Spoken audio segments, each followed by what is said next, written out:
How are things going this first week of September, Greg? Oh, things are going great. I can, as I've been saying those last couple of weeks, I can barely keep up with what my garden's throwing out right now. Awesome. Yes. That is a good problem to have. It is, yeah. No, I can't complain. I mean, it's healthy. It's good for your diet. You're just eating every green thing you can, and also trying to figure out clever ways to sneak the vegetables into your kids' food. Yeah, that must be kind of interesting. But your kids must, I don't know, that'd be a catch-22 because they'd be so used to eating vegetables, but at the same time, they'd probably be like, Dad, I don't want any more vegetables. They're not like, I haven't got like hippie vegetarian kids. Right. I would like that, Yeah, but that's amazing, really. really, my kids like starch and sugar. They like starch and sugar. Imagine that. Imagine that. Their favorite thing is like starch and sugar. Like, what's the starch and sugar? Pancakes. They're like their favorite thing to have for breakfast is pancakes. Yeah. It's just starch and sugar and fat. Because the way we cook them, I mean, people do pancakes different ways, but we cook them in like a 1/4 inch of oil. They're like deep fried pancakes. Ooh. God, they're good. Yeah, I bet they are. So they have like a crust. They're like this crusty. Really? Yeah. So anyway, they like stuff like that. So it's a hard sell. I mean, that's probably a good episode. But there is. I made jambalaya tonight, so I smuggled carrots and kale and cilantro. Actually, the kids they have this affinity for herbs. So like I put the. I don't know if traditionally cilantro even goes with it, but I just like it with that sort of thing. So I didn't know if they'd like it. And some people have this weird, some people hate cilantro. I love it. Yeah, you either, well, apparently there's a genetic Okay. argument. Some people literally, it tastes like poison to them. Huh. And they can't learn to like it. It's just this thing. And I got into a debate with a friend of mine on Facebook about this. And I was saying, well, you just don't have a good palate, and I do, and you're no good, and I'm awesome. But yeah, really. I did a bit of reading, and I got back. I was like, actually, it appears to be. What is it now? There's like I can't remember the lingo now, but like there's a taste receptor or something like that. So people that like cilantro are like me. I like cilantro, love it. They're unable to taste some aspect of that food. That people that don't like cilantro are actually able to taste the full flavor spectrum. I don't know what the terminology is. Apologize to people that are nutritionists listening to this, but people that don't like cilantro, they can actually taste every aspect of it, and there's some aspect of it that just tastes horrible, apparently. But people like you and me, it's like we're blind to that flavor. Yeah. So whatever the offensive flavor is, we're unable to taste it. So we just taste the good parts. Interesting. Which is good. I mean, it's a good thing to be blind to because it's good for it's healthy and it's good for you. And I mean, aside from the fact that it's it adds a nice flavor to us, it's healthy. It's good for you. So I consider that an advantage, even though really you're disadvantaged in the sense that your taste buds don't work as well. You're literally, short. But anyway, off topic. Not what we're talking about today at all. So anyway, the whole point was that the kids, I put that stuff on the side, and they seem to want to add it because they're always out in the garden smelling different herbs and smelling the different. And this is a new one. I got cilantro growing in my garden, and I planted it as a fall crop, which is today's topic. There we segue. We got there. That wasn't too bad. That was only. Let's see, how long was that? Doesn't matter. It's that song, "Give Me 40 Acres, and I'll turn this rig around." So I turned the rig around. You did. And segue it into the topic. So today we're going to talk about fall crops. Do they make sense?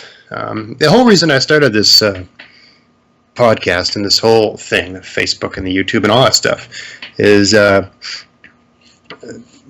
number one, I like talking, but also I'm a teacher, so I like teaching. And number two, I just didn't feel that there was any good reason. I was looking for resources on this stuff, growing this stuff, and especially growing stuff when you're faced with living in a more challenging. northern, Yeah. yeah, the challenges of living in. Not only that, but I moved, so I used to live in a much warmer part of the this province. I live in Nova Scotia, Canada.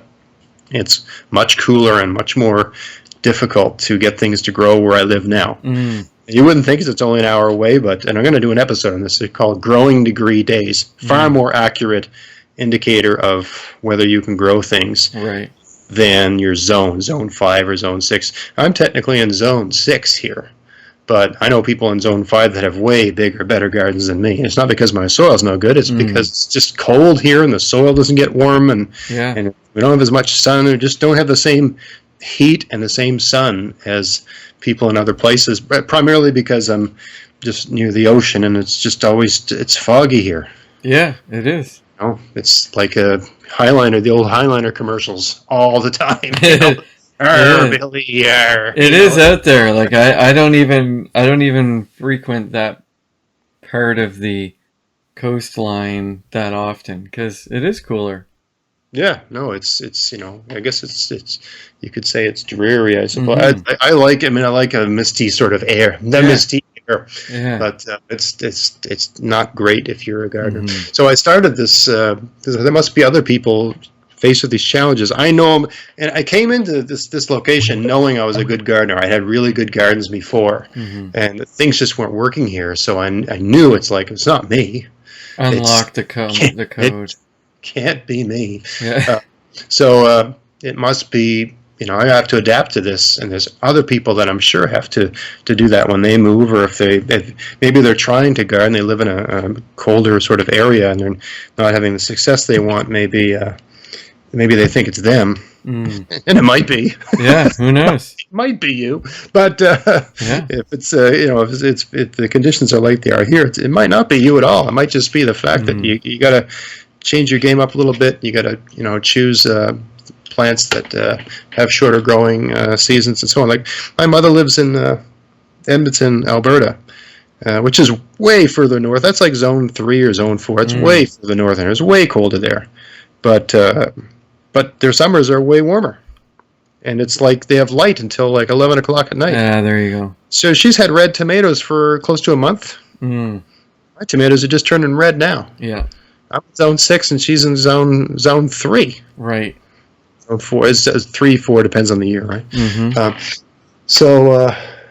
It's to bring that back to the topic of the show here, we're talking about, does it make, you see all these people online saying, oh, you should plant fall crops and do this and do that, and we get frost sometimes in September here.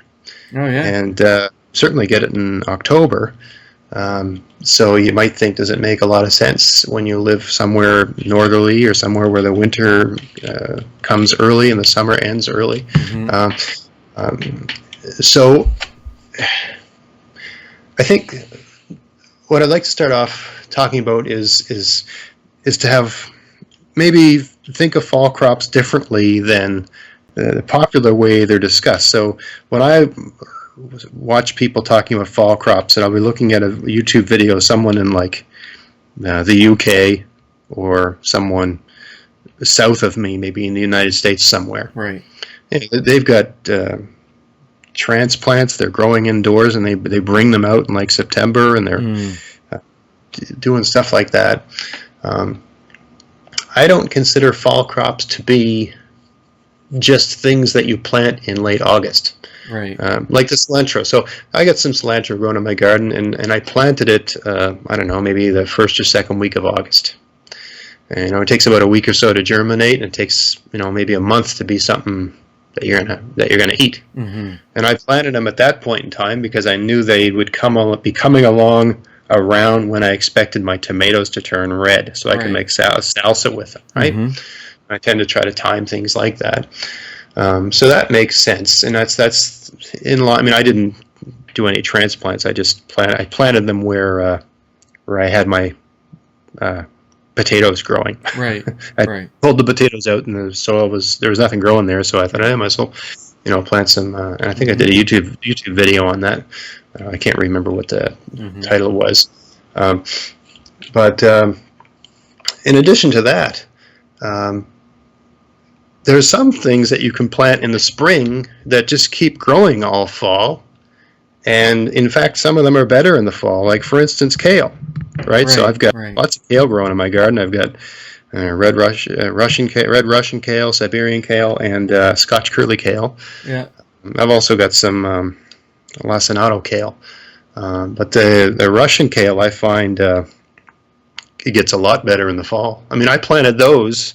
Some of them, I planted them in March, right? In the cold frames. They're still growing. They look fantastic. If anything, they look better right now because I think the pests that were bothering them, I think the plants are so big and mature now. I haven't used any sprays or pesticides or anything for, maybe a couple of months now. I haven't used that pyrethrin stuff. They've just been fine. Sometimes the odd leaf seems to get attacked a little bit. I noticed that the lower leaves that are a little bit older tend to get attacked, but you just pick them off and cook them up and eat them. Right. Right. If you keep harvesting, really it's the lower leaves that are getting tired that tend to get attacked by the pests. So if you keep eating the thing and just keep removing leaves, and to a large extent it keeps the pests under control. But those plants, I'm not planting kale. I wasn't planting kale in August. You don't have to. If you've got kale growing, I can't speak to every variety, but if it's Scotch curly kale or red Russian kale or Siberian kale, the kale you plant in April or May, it's just going to keep growing right up until winter. Right. It's just it'll slow down its rate of growth when it starts getting really cold, of course, but it's just going to keep going and going and going. I don't plant that stuff in the things you need to plant in late August are the things that you would have to succession plant all summer long anyway, like lettuce. Mm-hmm. So I planted some lettuce sort of mid August, and it's now about 5 or 6 inches tall. So in another week or so, it'll be, and I've planted I planted a handful of rows, but I just keep thinning them out and moving them and thinning them out and moving every time there's like tomorrow's going to be a rainy day, so I moved a bunch of it today because I just planted 2 rows that were 3 feet long, which doesn't sound like a lot, but I literally just threw the seeds down and walked away. And a couple weeks later, there was lettuce growing everywhere. So whenever it looks like there's going to be a rainy day, the day before, I'll thin those out and move them. I find lettuce, a lot of plants don't like being moved, but lettuce doesn't mind being moved. So I've got lettuce, romaine lettuce growing everywhere in the garden right now. And that lettuce doesn't mind, romaine lettuce anyway. It's called Paris Cos is the variety. I don't know what the Cos stands for. It's just COS. But it looks like the romaine lettuce you'd buy in a grocery store. But it doesn't mind cold and frost and stuff like that. It's not killed by it. So if anything, it likes a bit of cool. If it gets too hot, the lettuce will go to seed and bolt and stuff like that. So it's a good thing. If you're going to plant stuff, you plant that. But really, if you were going to plant that, you should have planted it a couple weeks ago. Right. I don't know if it even makes sense to do it now. Yeah. If there's people out there that are in like zone 5 or 6 or 4 that are planting lettuce right now, please let me know. I'd be curious to know. Yeah. I don't normally do that. Anything I do that's for fall, it's really if you haven't got it in by mid-August, you missed it. For me, I don't bother. But that's me. Yeah. But I have so many other things in the garden. And that's another thing. When I talk about fall crops, I think that's partly dominated by the notion that everybody wants like a particular thing or a particular kind of green or something. I find the relationship I have with my garden is that there's certain things that come along at certain times in the summer or in the fall. And so when those things are really coming in strong, I eat a lot of those. So like 2 or 3 weeks ago, I was picking, I don't know if people have seen the pictures on Facebook, but, like a couple gallons or a gallon of beans every couple days. Wow. So when that's happening, of course, you're eating beans. Yeah, a lot. eating all the beans you can handle. Mm. So now my beans have slowed down. All the bush beans have really stopped producing. I'm leaving them alone because I want to save some seeds from them. Mm-hmm. But they're really not. The bush beans are not producing anything anymore. They've just pretty much stopped. Mm-hmm. And the only beans I'm getting now are the beans that are growing in not the pole beans, right? The taller ones. Mm-hmm. And those ones, I get enough for a nice stir fry. Maybe twice a week. I get a nice bowl of beans that I can make a nice meal. Beans, fresh beans twice a week is nice. I like that. Yeah. Fresh beans every day for lunch and supper, which is what I was doing. Not so nice. No, not exactly. Especially when you share a bed with someone. Yeah, yeah. Yeah, or a house. A house, yes, exactly. Yeah. But anyway, off topic. Yeah. So when fall comes around, there's things I really don't eat that. Like I plant. I'm going to do an episode on this because I had a YouTube video where I was showing earlier in the year I planted a bed of carrots, and I planted them in horse manure, and I have a video where it shows it's covered in weeds. This is probably early, like the 1st of June or something. There's weeds. You couldn't see the carrots for the weeds. Oh, really? Literally, it just looked like a pile of weeds. Huh. And so I did a video. So people don't do that. They always show like their perfect garden. So it's like, because I just put about 3 or 4 inches of horse manure on that bed last fall, and then this spring I planted the carrots. But somewhere between April, or first week of April when I planted the carrots, and 1st of June, all the weed seeds in that horse poop had taken off. So I just showed like the tedious process of getting that, all that. I don't have to do that in every garden bed. Right. I don't normally just put, fresh horse manure down like that. There's better strategies for that, but that's just what I did for that bed. I didn't do it for every bed. So anyway, I got tons. I got all the weeds out of there, and I put a mulch down, and carrots grew great. Now I got tons of carrots, but they started becoming edible, I would say, in late June, early July. I've got carrots, but I really don't eat that many. I'll thin them out. I'll eat them to thin them, but I really don't do much with carrots because I consider like fall to be carrot season. Yeah. So, they actually taste better when it gets cold anyway. They taste, I think they're the variety called Imperator. They're like a long, elegant looking, very regal carrot. Right. So, I have carrots, if I'm cooking certain things that go good with carrots, I cook them in the summer, like a stir fry or whatever. Yeah. But fall, I associate the fall with like making roasts in the oven, roast beef or roast chicken. I don't do that in the summer because it's just too hot, right? Right. In the summer, we saute things, and things are salads, and we don't want to heat up the house. Right. In the fall, it's cold, so you want some heat. Yeah. So the way we eat carrots for the most part was we cut them up and toss them in olive oil, salt and pepper and herbs, and we roast them in the oven, right? Yeah. So in September, October, November, that's when we eat a lot of carrots. So I consider that a fall crop. And it's really not. People talk about planting fall crops. You wouldn't plant carrots. No. In August. They take a while to grow, right? Yeah. But I consider that a fall crop. Same with the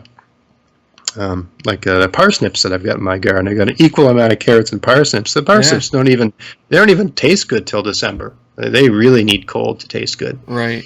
So when December rolls around and everything's really slowing down, I got tons of parsnips. And same with usually I plant like different waves of potatoes in my garden. So my last crop of potato usually goes in like end of June, and they're still green. They haven't died back. The potatoes I planted in around the end of April are completely dead. Right? I can pick those anytime I want. Yeah. But the ones planted very late, like that video I did where I was showing how to make a garden in 6 minutes. Right. Those are still relatively. There's potatoes. If I dig down, I can find potatoes in there, but they're still growing. They're really not ready to be harvested yet. I can still wait another few weeks.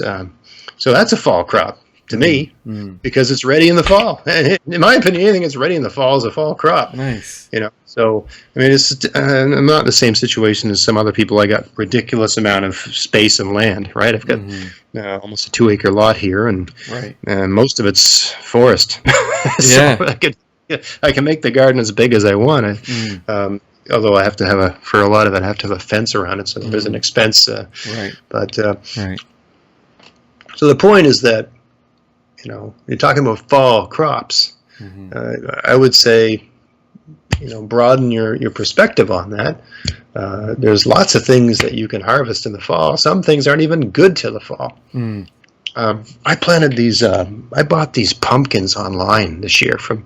I'll have to put the link up, but it's some place in the Ukraine where you get like 6 packs of seeds for $5 shipping included or something like that. Really?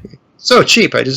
Anyway, all their squash were called pumpkins. Every single thing was called a pumpkin. They had like 100 different kinds of pumpkins, and no indication on what size they are. So I bought all these different pumpkins, and I wanted this is a fall crop, right? A pumpkin is something you eat in the fall. You don't eat pumpkins in the summer. Yeah.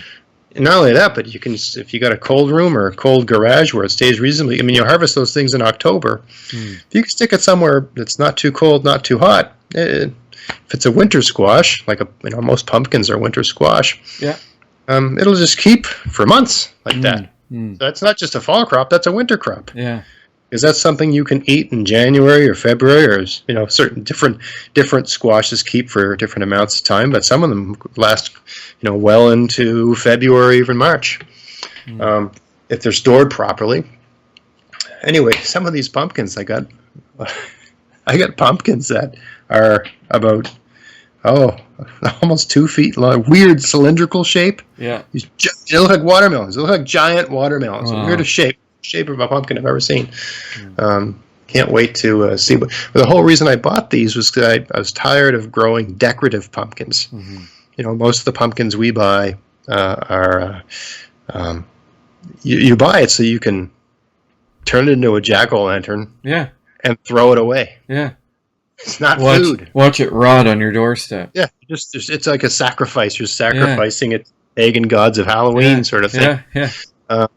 So it's a sacrificial pumpkin.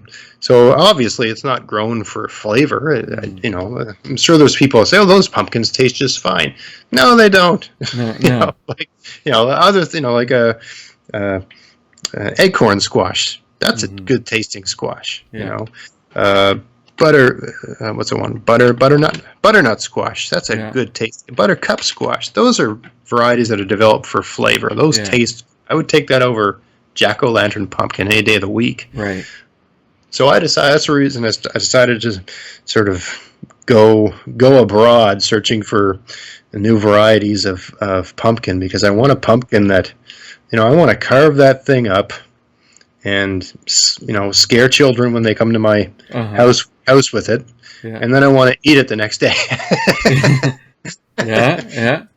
I get full value out of that pumpkin. I mean, pumpkins take up a ridiculous amount of room in your garden. So if you're going to devote all that space, they don't require any time. I mean, the pumpkins I have, I literally put the seeds in the ground and didn't do anything. I haven't put a hose on them. I probably watered them the day I planted them. Yeah. Like June 1st or something. Yeah. I haven't done a thing since. Not anything. Nothing. Nothing. Right? And I got pumpkins everywhere. So anyway, that's a fall crop. Interesting. So that's the idea of this episode, is to sort of broaden, just to get people thinking and broaden your mind about a fall crop. What is a fall crop? It's something you can eat in fall. Right? So most of my fall crops, I plant them in the spring. Yeah. with everything else. Yeah. You're thinking ahead. So I plant some things in the spring that are going to grow quick, and then I plant other things that are going to take a little longer to grow. Some of the things I plant, like the kale, they grow relatively quickly, but they keep produced because they're cut and come again greens, right? You just snap off the lower branches. You don't cut when you buy kale at a grocery store, you cut the thing off, you kill it, right? Yeah. But that's not how you harvest kale in a garden. You just snap off branches, and it gets this funny looking stem, almost like a palm tree look. So you can just keep harvesting them and harvesting them and harvesting them until it gets so cold that they die. So that's a fall crop, but you don't have to plant that in August. No. But yeah, if it really depends on what you like. But that's the point. If you broaden your diet to like lots of things, then it gets way easier to do this sort of, if I want to have, my wife really likes lettuce, so I have to plant lettuce every 2 or 3 weeks all summer long to keep her in the lettuce business. I find that I'm not crazy about, I'm happy to have some lettuce and then just not eat it again for a long time, because I'm happy to eat the other things, right? Yeah. I like to the way I like to have my garden is I like to plant everything in, the spring, and then not plant anything.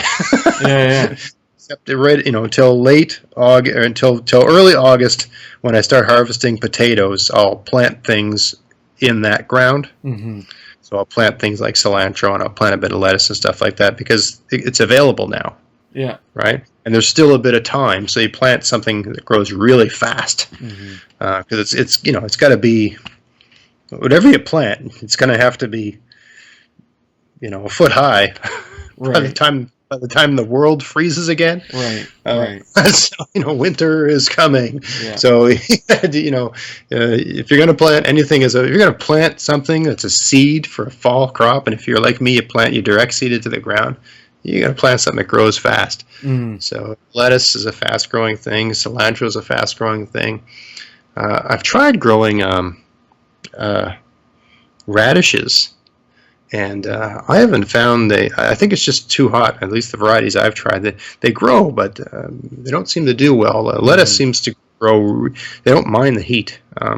So lettuce is a great thing to plant mid-August, and so is cilantro. And there's some other things like that, but not everything is ideal for that. And also things like it's another one, Swiss chard. That's another one I find. If you plant that in spring. Late spring. That's another cut and come and green. So you can keep taking leaves off of that all summer long and into the fall, and just keep going until the cold kills it. So you don't need to do anything special to have that as a fall crop. If you plant that in the spring, you're going to have it in the fall. If you use it as a cut and come again green, right, where you just take a leaf off this plant and a leaf off of this plant until you get enough to fill a bowl and make a mess of greens. Sounds yummy. Yeah, of course. No, this is my. I think I don't know if we did an episode on calorie crops. I wrote a column on it. It was probably one of the least popular columns I ever wrote. But I don't know why people sounds like a good podcast to do. But, exactly. Yeah, I don't know to get the numbers up. But it was on the things that you grow because they're you're not growing them because they. Like a lot of things people grow, it's things they like to eat. Like they like to grow kale, or they like to grow lettuce, or they like to grow tomatoes, right? But if you're trying to feed yourself, if you have a diet of lettuce and tomatoes, you're going to be thin. There's no two ways about that. They're not calorie crops. So calorie crops are things like potatoes and root vegetables and things like that. Things that have a lot of starch and they have a lot of calories in them, and that's why they call calorie crops. So those are the things I like. I probably like, to a large extent, I like those the most. Yeah. So I'm a tall guy. I guess I've got a big appetite. So in the fall, when we're roasting all of these root vegetables and potatoes and stuff like that, I love that. So it's awesome. Root vegetables are a fall crop. Don't let anyone tell you different. No, for sure. No, that sounds good. Excellent. So that was episode 46. Thanks everybody for listening. You can find the show notes at maritimegardening.com/046. And if you happen to be a Facebook or YouTube, we do post some stuff on Twitter as well. Become a fan. If you're not already, I mean, the numbers are getting up there. As of the time of this recording, I think we're creeping up on around 3,000 followers on Facebook. YouTube's, a little slower, but getting there.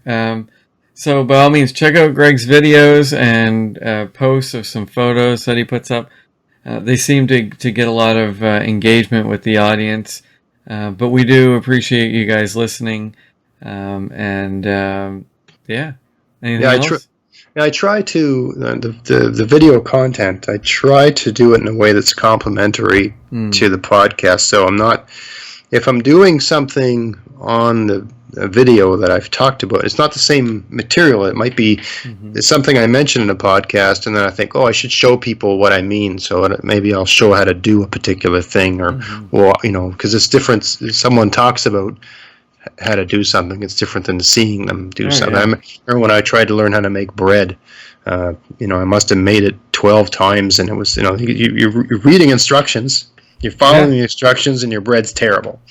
But then I think I went over to my grandmother's house and just watched her make bread, and I was like, oh, that's easy. And then my bread, then I was a successful bread maker from that point onward, just by seeing someone do it. Yeah. That's not to say stop listening to the podcast. But because we cover the material differently here. Right? We can go more into it's a little less focused, but that's good in the sense that it gives you the broader sense of, I don't know, a gardener's take on gardening. A food gardener's take on growing food. That's what I'm all about. Growing. How do I get more food growing in my backyard? I want to have as much food as I can get. Yeah, so that's the value of that's it. The audio podcast.